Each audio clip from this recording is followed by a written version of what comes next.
Digital fraud, ये शब्द सुनते ही आजकल ज्यादातर लोगों के मन में डर बैठ जाता है।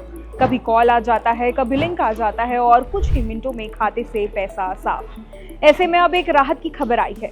दरअसल रिजर्व बैंक ऑफ इंडिया यानी कि आरबीआई ने डिजिटल फ्रॉड के शिकार बैंक ग्राहकों के लिए बड़ा ऐलान किया है। आरबीआई ने कहा है कि फर्जी या धोखाधड़ी वाले डिजिटल ट्रांजैक्शन में जिन लोगों का पैसा गया है उन्हें अब 25,000 रुपए तक का मुआवजा दिया जाएगा। और खास बात यह है कि इसके लिए जल्द ही एक अलग फ्रेमवर्क भी लागू किया जाएगा।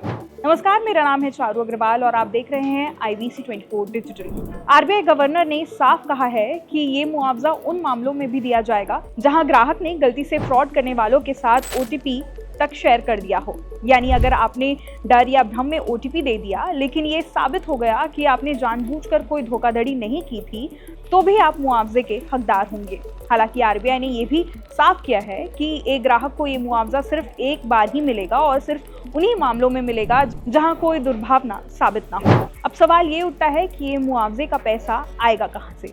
दरअसल आरबीआई ने बताया कि ये राशि डिपॉजिटर एजुकेशन फंड अवेयरनेस यानी कि DEA फंड से दी जाएगी, जिसमें करीब 85,000 करोड़ रुपए मौजूद हैं।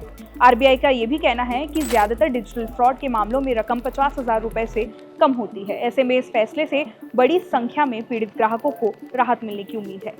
लेकिन ये भी ध्यान रखना जरूरी है कि बैंक की तरफ से अधिकतम मुआवजा 25,000 रुपए तक ही मिलेगा, चाहे फ्रॉड की रकम इससे ज्यादा क्यों ना हो।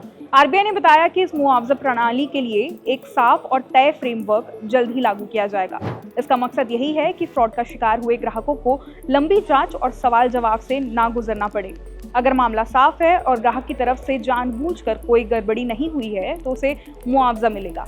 इससे बैंकों की जवाबदेही भी बढ़ेगी और ग्राहकों का भरोसा भी मजबूत होगा। हालांकि आरबीआई का ये कदम राहत देने वाला है, लेकिन सावधानी आज भी सबसे जरूरी है। किसी भी अनजान कॉल, मैसेजेस या ईमेल पर OTP, पासवर्ड या बैंक डिटेल्स बिल्कुल शेयर ना करें।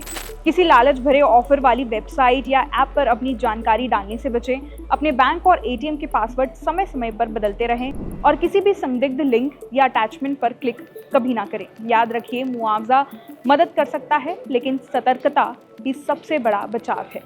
खैर, इस वीडियो पर आपकी क्या राय है, हमें कमेंट करके जरूर बताएं और देखते रहिए IBC 24 डिजिटल।